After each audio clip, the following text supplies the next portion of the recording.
Hi, I'm Naveen, one of the nurse injectors here at RejuvenationMD, and a commonly asked question I get is what can I do to lift the lower part of my face? And one of my favorite treatments to do is cheek filler. The reason why is after 30, we start to lose both collagen and bone, so we find that things start to move down south, and that's why we start to feel heavy in the jowls and along the jawline.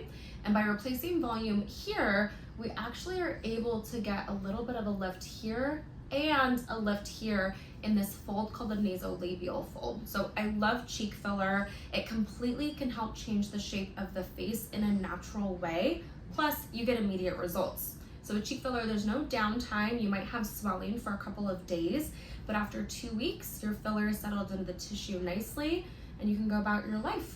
So if you would like to find out if cheek filler is a good treatment for you to treat lower area of the face heaviness, you feel like you need a lift, you can find us online at RejuvenationMD medspa.com.